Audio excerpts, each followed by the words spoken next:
El gobernador Rex Hunt se detiene junto al ventanal y cuenta las sombras que avanzan por la turba helada. No son una patrulla perdida, no son un error del radar, son argentinos y están viniendo de frente, sin dudar, como si los fusiles de los Royal Marines más condecorados del Imperio Británico no existieran. Cierra el puño alrededor de la taza de té hasta que los nudillos se le ponen blancos. Tiene hombres y munición para resistir. Tiene una casa de gobierno convertida en fortaleza que le costaría sangre carísima a cualquier ejército del mundo.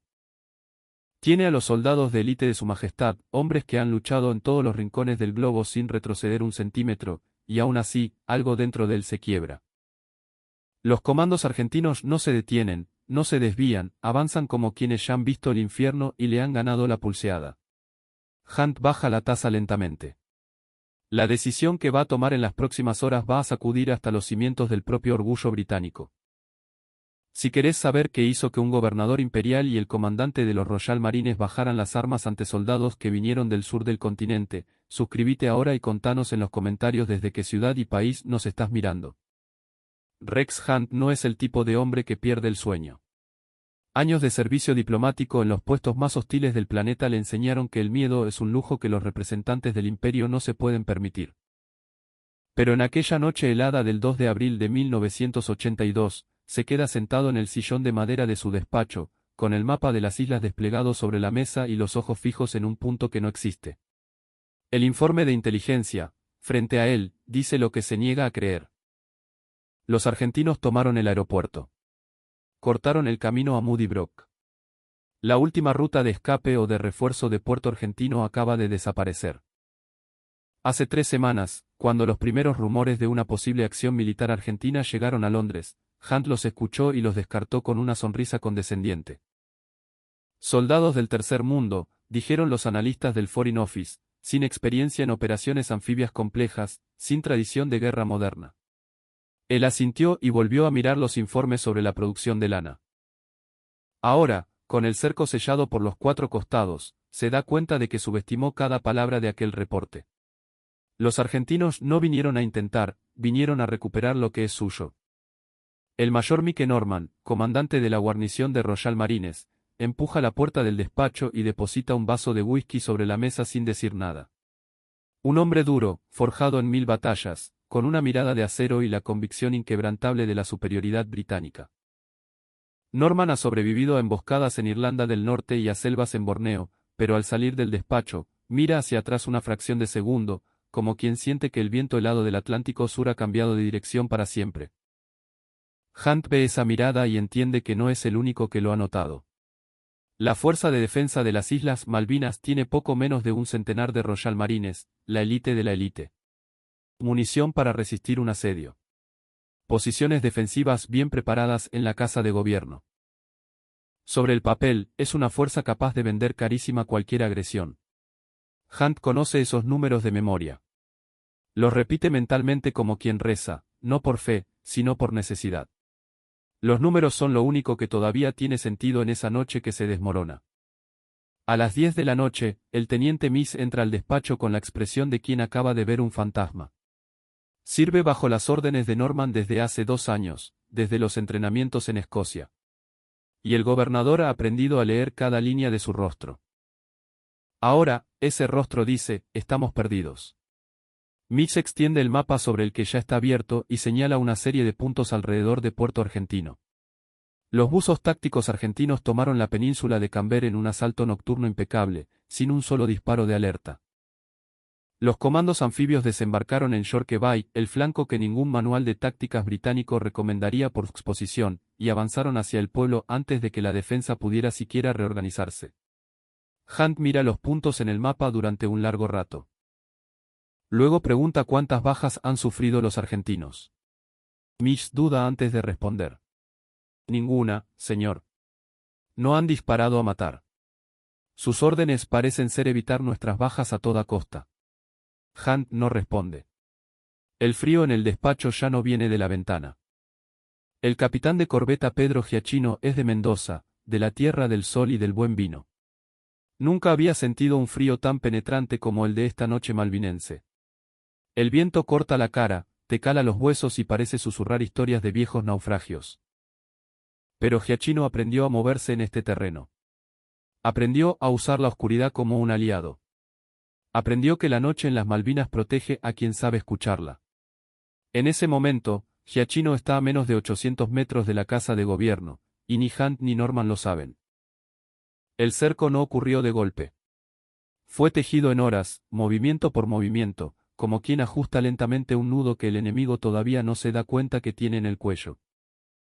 La agrupación de comandos anfibios del contraalmirante Carlos Bucer avanzó desde las playas, mientras los buzos tácticos aseguraban los puntos clave, cortando cada camino, cada sendero, cada posible ruta de retirada que los británicos pudieran usar para replegarse hacia el interior de la isla. Cuando Rex Hunt finalmente entendió el patrón de los movimientos argentinos, ya era demasiado tarde. La trampa estaba cerrada. Él estaba adentro. El joven marine Jimmy Jones tiene 19 años y una fotografía de su novia dentro del casco. La puso ahí el día que se embarcó desde Portsmouth, con la idea de que tener algo que mirar antes de dormir haría la misión más soportable. Esa noche, sentado en su trinchera improvisada cerca de la casa de gobierno, Jimmy limpia su fusil por tercera vez en 2 horas. No porque lo necesite, sino porque sus manos necesitan algo que hacer mientras la cabeza no para de maquinar. Escuchó a los otros hablar sobre los argentinos, escuchó sobre el avance silencioso, escuchó sobre las rutas cortadas y piensa, por primera vez desde que se calzó las botas de combate, que tal vez esta guerra no termine de la forma que le contaron en el entrenamiento. Hunt convoca a sus oficiales para una reunión a las 11 de la noche. Llegan con la misma mirada, cansada, tensa, cautelosa. Él no pierde tiempo con introducciones, despliega el mapa sobre la mesa y pide que cada uno señale sus posiciones defensivas más fuertes. Los 3 señalan los alrededores de la casa de gobierno. Hunt mira los puntos marcados, y después, los espacios entre ellos. Los espacios son el problema. Los argentinos no van a atacar donde la defensa es fuerte, van a atacar los espacios. Ya están dentro de los espacios. Uno de los oficiales, el capitán Fields, un veterano condecorado, sugiere una ruptura forzada hacia el oeste, aprovechando la oscuridad. Hunt lo escucha, lo considera por 30 segundos y niega con la cabeza. El oeste también está cerrado. Fields abre la boca para responder y no encuentra argumento. La noche avanza, lenta y helada. A las 12:40, un puesto de escucha británico cerca del muelle capta movimiento. No es un ataque, es una patrulla. Pero la patrulla está a menos de 200 metros de la línea defensiva y se mueve en un silencio casi perfecto, usando los galpones del puerto que los británicos no habían marcado como una ruta probable de infiltración. El informe llega a Hunt en 10 minutos. Lo lee, dobla el papel y lo guarda en el bolsillo. Después mira el mapa por otro largo momento. Los argentinos conocen el terreno mejor de lo que deberían. O simplemente miran un pueblo y ven los caminos que otros no consiguen ver. El teniente Jacinto Batista se detiene detrás de un contenedor en el puerto y hace una señal con la mano a los 4 hombres que lo siguen. Todos se congelan. Cierra los ojos por 3 segundos y escucha, el viento aullador del Atlántico. El crujido de una chapa suelta a lo lejos. El zumbido distante de un generador, probablemente de la casa de gobierno. Abre los ojos, señala con 2 dedos hacia la izquierda y retoma el avance. Ni una palabra. Su lenguaje ahora está hecho de gestos, miradas y una respiración controlada. Jacinto aprendió este idioma en los duros entrenamientos en la base Baterías, meses que envejecieron a cada hombre de su pelotón unos 10 años. Ahora no piensa en su casa en Bahía Blanca. Piensa en los 50 metros que tiene por delante. Hunt apaga la lámpara de su despacho a la 1 de la mañana. Se queda en la oscuridad por un momento, con el ruido de la noche afuera. Viento, los pasos de un centinela, el murmullo lejano de las olas. Piensa en el informe sobre los buzos tácticos, piensa en los espacios entre sus posiciones. Piensa en los argentinos que se mueven como espectros en la oscuridad. Y por primera vez en toda su carrera, Rex Hunt considera una posibilidad que nunca había puesto sobre ninguna mesa, que resistir tal vez no sea la única forma de no perder. Lo que todavía no sabe es que del otro lado del pueblo, un argentino está a punto de tomar una decisión que va a forzar su mano antes del amanecer. A las 2 de la mañana, la puerta del despacho se abre por segunda vez. Hunt ya está de pie. No durmió ni lo intentó. El mayor Norman entra con un radiooperador y una expresión que el gobernador aprendió a temer. La expresión de quien sabe que la noticia que trae va a cambiarlo todo. El mensaje fue interceptado por un radioaficionado local que colabora con ellos. Dentro, el contenido es breve y demoledor. Hunt lo lee 2 veces antes de dejar el papel sobre la mesa. Después se queda mirándolo como si esperara que las palabras cambiaran. No cambian. El documento confirma lo que ya sospechaba y añade algo que no esperaba. El grueso de las fuerzas argentinas ya desembarcó y controla todos los accesos a la ciudad. El Ara Santísima Trinidad está en la bahía. La última ventana para cualquier movimiento de la guarnición se va a cerrar para siempre. Norman estaba en la reunión hasta medianoche y salió sin decir a dónde iba. Hunt lo encuentra sentado en una caja de municiones afuera, los codos en las rodillas, mirando el suelo. Entra, lee el mensaje y, por primera vez en 2 años de servicio codo a codo con el gobernador, no tiene ninguna sugerencia. Se queda parado con el papel en la mano, los ojos recorriendo las líneas como si una segunda lectura pudiera cambiar el contenido. Después de un largo silencio, dice solamente, entonces, es esto. Hunt no responde inmediatamente. Camina hasta la abertura de la cortina, mira hacia afuera. El pueblo está oscuro, quieto, con una neblina baja que cubre el suelo hasta la altura de las rodillas. En algún lugar, ahí afuera, sus hombres vigilan sin saber que el suelo bajo sus pies ha comenzado a moverse. La reunión con los oficiales empieza a las 2:20. Hunt no se sienta, se queda de pie, de espaldas a ellos por un momento, mirando el mapa. Cuando se da vuelta, su voz es baja y directa. Una ruptura hacia el oeste ya no es viable. El aeropuerto está comprometido y un ataque frontal contra el cerco argentino nos costaría a todos nuestros hombres en las primeras horas. Dice esas cifras sin pausa, como quien lee una lista de la compra. Los 3 oficiales escuchan sin interrumpir. El silencio que sigue es del tipo que pesa. El capitán Fields, el más veterano de los 3, pregunta qué está considerando el gobernador. Hunt responde con una palabra que ninguno de ellos esperaba oír, negociación. Fields reacciona primero. Se pone de pie de un salto y dice que eso es rendición, y que una rendición ante un ejército sudamericano es una humillación sin precedentes en la historia de los Royal Marines. Su voz no es alta, pero es cortante como el cristal roto. Hunt lo deja terminar. Después pregunta con una calma absoluta cuántos de sus hombres está dispuesto a enterrar el capitán para preservar el orgullo del regimiento. Fields abre la boca, la cierra, se sienta despacio. El tercer oficial, el teniente Price, joven y lleno de fervor patriótico, que perdió a un hermano en Omán, mira sus propias manos por un largo momento y dice, escucho al gobernador. Del otro lado del pueblo, el capitán Giachino ha vuelto de su reconocimiento y está haciendo su informe al comandante de la agrupación, un hombre de pocas palabras que fuma en la penumbra y tiene la costumbre de escuchar todo antes de decir cualquier cosa. Giachino describe lo que vio. Movimiento reducido en el perímetro de la casa de gobierno. Un vehículo reposicionando. Señales de que los británicos están comprimiendo sus líneas defensivas hacia adentro. El comandante escucha, saca el pucho de la boca y dice, saben que están rodeados. Giachino pregunta qué hacen ahora. El comandante mira el horizonte oscuro y responde, esperamos el amanecer. Lo que ellos decidan esta noche, lo vamos a ver con la primera luz. Hunt pasa los siguientes 20 minutos explicando su lógica a los oficiales con una precisión casi quirúrgica. No es debilidad, dice, es aritmética. La guarnición puede luchar por unas horas y al final perder de cualquier manera, o puede negociar ahora, salvar vidas y garantizar que sus hombres lleguen vivos al fin del conflicto, que todo el mundo en esa sala sabe que está empezando. El imperio no va a mandar a la flota de la noche a la mañana. Esto no es derrotismo, es lectura de mapa. Fields y Price escuchan en silencio. El capitán mira el suelo. Nadie está de acuerdo en voz alta, pero nadie más habla de una ruptura forzada. El sargento Williams no fue invitado a la reunión, pero está del lado de afuera. Escucha fragmentos a través de la puerta, no lo suficiente para entender todo, pero sí para entender el tono. Veterano de 1000 conflictos, con una cicatriz en la ceja que se trajo de Adén. Williams sabe reconocer el sonido de una batalla terminando antes de empezar. Ya escuchó ese sonido antes.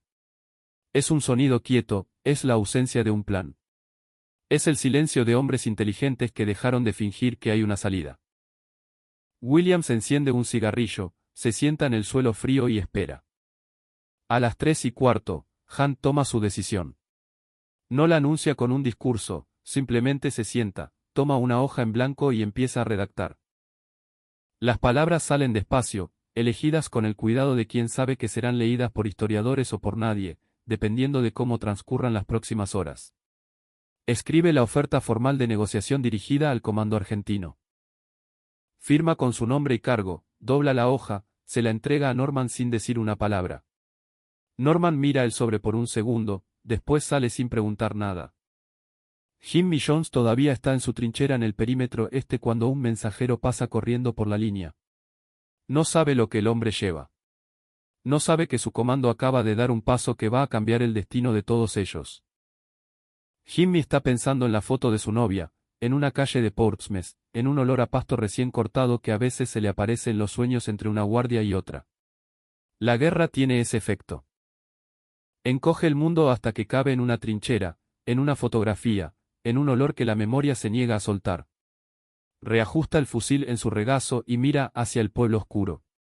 La neblina es más densa ahora. No se puede ver nada más allá de 10 metros. El mensajero británico aparece en la línea argentina a las 3:40, con las manos en alto y un paño blanco atado al brazo. Los centinelas que lo interceptan lo detienen, lo requisan y lo llevan ante el comandante argentino, que está exactamente donde Giacchino lo dejó, sentado, fumando, mirando el horizonte. El comandante recibe el sobre, lo lee una vez, lo lee 2 veces y por fin, mira al mensajero con una expresión imposible de descifrar. Después llama a Giacchino y le dice, anda a buscar al mayor. Decile que necesitamos parlamentar. Giacchino pregunta para qué. El comandante le entrega el sobre abierto. Giacchino lo lee y se queda parado con la boca abierta en medio del frío malvinense, sin poder decir nada por casi un minuto entero. La respuesta argentina llega de vuelta al puesto de mando de Hunt a las 4:50. Es corta. El comando argentino acepta discutir los términos al amanecer, en un punto neutral del pueblo, entre las dos líneas. Hunt lee, dobla el papel y lo coloca sobre la mesa, al lado del mapa. Después se sienta, por primera vez en horas. El capitán Fields está apoyado en la pared del fondo, con los brazos cruzados. Price y el otro oficial intercambian una mirada rápida. Williams, que ha entrado sin que nadie lo llame, se queda parado en la entrada. Nadie habla. Afuera, la neblina continúa densa, el pueblo continúa oscuro y en algún punto, la fuerza principal argentina que el informe anunció ya está en posición, confirmando cada palabra de aquel mensaje. Lo que va a pasar en Puerto Argentino cuando salga el sol no está en ningún manual, nunca lo estuvo. Hunt apoya los codos sobre la mesa y se cubre el rostro con las manos por exactamente 5 segundos. Después levanta la cabeza, mira el mapa una última vez y apaga la lámpara. En la oscuridad, su voz sale baja y firme, dirigida a nadie en particular y a todos al mismo tiempo. Descansen. En 2 horas, al amanecer, nos presentamos. Fields pidió ir, no dijo por qué, y Hunt no preguntó. Los oficiales salen en silencio. Williams es el último en salir. En el umbral, se detiene por un segundo y Hunt, incluso en la oscuridad, siente que el sargento está a punto de decir algo. Pero Williams no dice nada. Sale, cierra la puerta detrás de sí y deja al gobernador solo con el sonido del viento y una decisión que ya no puede ser deshecha. El sol nace a las 5:47 sobre Puerto Argentino. La neblina todavía está ahí, más fina ahora, rasgada en jirones por la luz que viene despacio por el este. El teniente Batista está de pie desde hace una hora, el fusil a la espalda, los ojos fijos en el campo abierto entre las dos líneas. Nunca vio un campo así, sin trincheras visibles, sin movimiento, sin el sonido seco de tiros que aprendió a reconocer como parte del silencio de la guerra. Es demasiado quieto. El tipo de quietud que en los meses anteriores siempre significaba que algo estaba a punto de explotar. Pero esta vez, el comandante está a su lado, pucho apagado, y señala discretamente hacia el este. La silueta del Ara Santísima Trinidad se recorta contra la primera luz del alba. Imponente. Definitiva. La línea británica la ve, todos la ven y nadie dispara. En el centro del pueblo, una figura aparece a través de la neblina, después otra, y otras tres. Rex Hunt camina al frente. Mike Norman y el capitán Fields están 2 pasos detrás. El gobernador eligió no ponerse el uniforme de gala. Lleva el de campaña, sin medallas, la boina recta. No quería parecer que se presentaba para una fotografía. Quería parecer lo que es. Un funcionario que tomó una decisión política bajo presión militar. El suelo está húmedo bajo sus botas.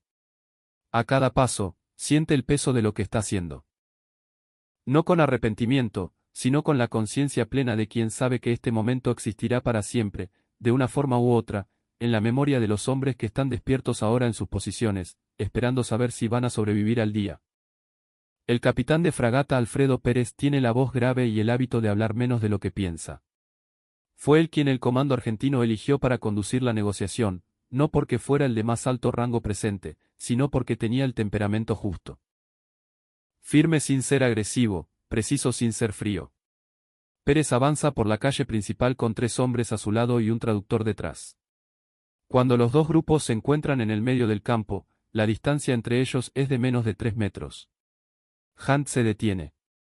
Pérez se detiene. Por un momento, los dos simplemente se miran.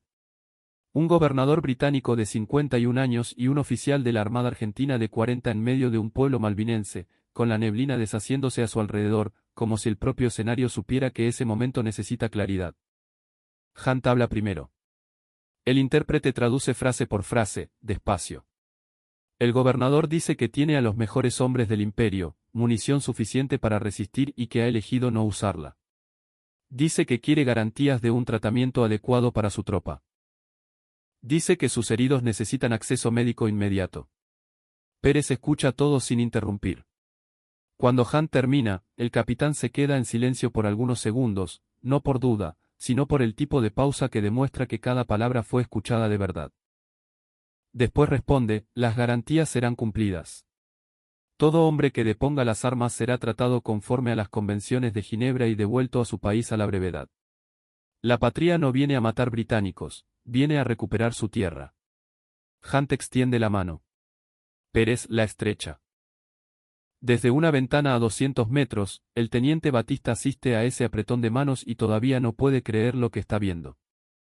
A las 6:52, la orden empieza a moverse por la línea británica como una corriente eléctrica silenciosa. El sargento Williams la recibe de un mensajero demasiado joven para tener barba. La lee una vez y dobla el papel con cuidado, como si necesitara hacerlo bien. Después se queda mirando el fusil en sus manos. Tantos años de servicio. Tantas batallas. ¿Cuántas veces ese fusil le salvó la vida y cuántas veces se la quitó a otros?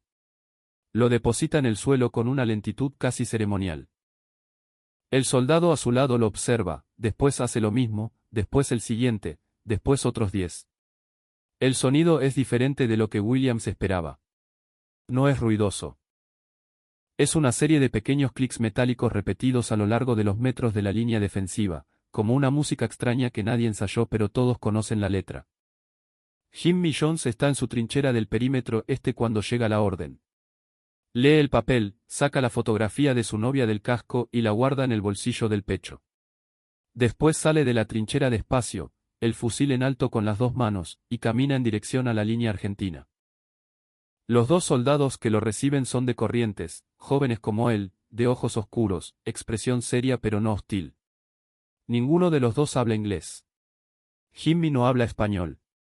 Se quedan los 3 parados por un segundo, sin lengua común, con el fusil de Jimmy entre ellos como una pregunta. El soldado argentino extiende la mano. Jimmy le entrega el fusil. El soldado hace un gesto con la cabeza. Algo entre un asentimiento y un saludo. Jimmy entiende, responde con el mismo gesto. La guerra, para él, terminó a las 6:59 de una mañana de abril.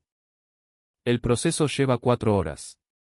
Casi 100 hombres, uno por uno, depositando sus armas en el centro de un pueblo que pocas semanas antes era un remanso de paz imperial.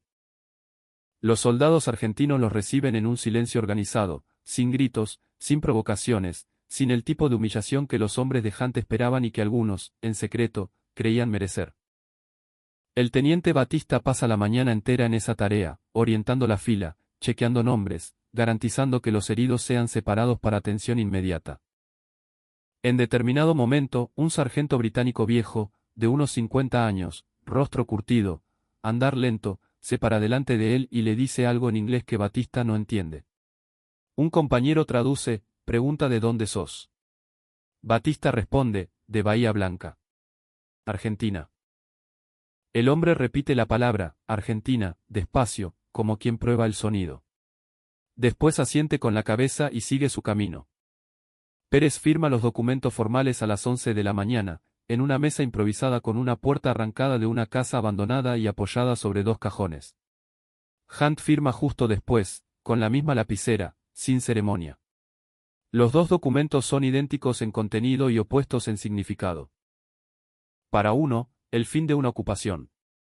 Para el otro, la recuperación de una soberanía que empezó meses antes en los escritorios de la Cancillería y que costó el coraje de los hombres que ninguna firma borra. Pérez guarda su copia, mira a Hunt una última vez y dice algo que el intérprete traduce como, «Usted tomó la decisión correcta». Hunt no responde, pero no desvía la mirada. La noticia llega a la Argentina por radio todavía esa tarde. En ciudades de Buenos Aires, de Córdoba, de Santa Fe, de Mendoza, las provincias que mandaron más hombres a la operación. Las familias que desde hacía semanas no tenían noticias de sus hijos reciben la información de que las islas que enfrentaban se han recuperado sin derramamiento de sangre enemiga. Madres que rezaban sin saber exactamente para qué, paran en medio del rezo. Padres que trabajaban en el campo paran en medio del trabajo.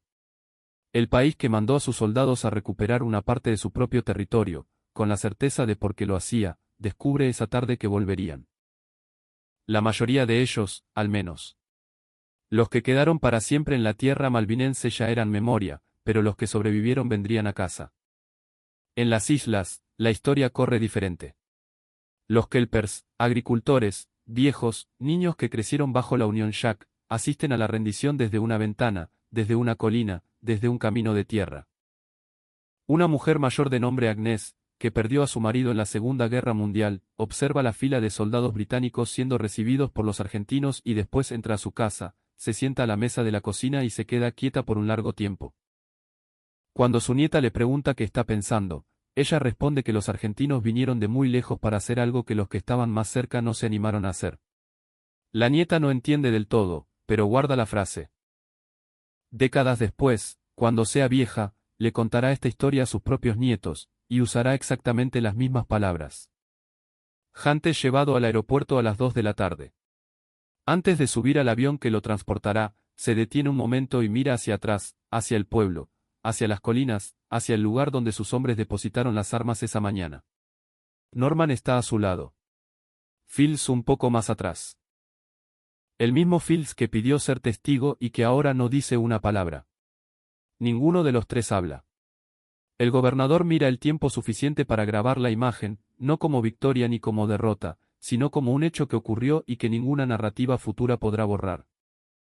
Después sube al avión, la puerta se cierra y Rex Hunt, que pasó su vida aprendiendo a administrar los restos de un imperio, parte cargando la única lección que ninguna academia diplomática jamás enseñó, que a veces, la decisión más difícil no es resistir, es aceptar. El teniente Batista le escribe una carta a su madre esa noche. La carta es corta. Nunca fue de muchas palabras en el papel. Dice que está bien. Dice que el día fue largo. Dice que pasó algo que le va a contar personalmente cuando vuelva, porque no cabe en un papel. Después se queda mirando la hoja en blanco por un momento y añade una última línea: mamá, hoy vi a los soldados de un imperio elegir no morir. Todavía estoy tratando de entenderlo. Dobla la carta, la guarda en el sobre y apaga la vela. Afuera, el valle está quieto por primera vez en 149 años. El tipo de quietud que no significa peligro, significa que algo terminó.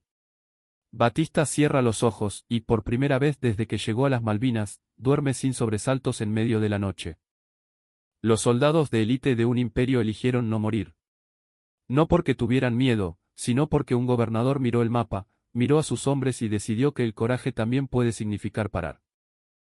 Los comandos que vinieron de la Pampa, del litoral, de las ciudades de la Argentina, cruzaron un mar helado. Desembarcaron en la noche fría que nunca habían sentido e hicieron lo que ejércitos mucho más grandes no consiguieron.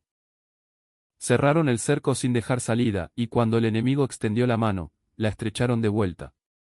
Esta historia llegó a la Argentina por radio, pero pronto fue engullida por la guerra que vino después, guardada en archivos y cartas dobladas que el tiempo casi borró.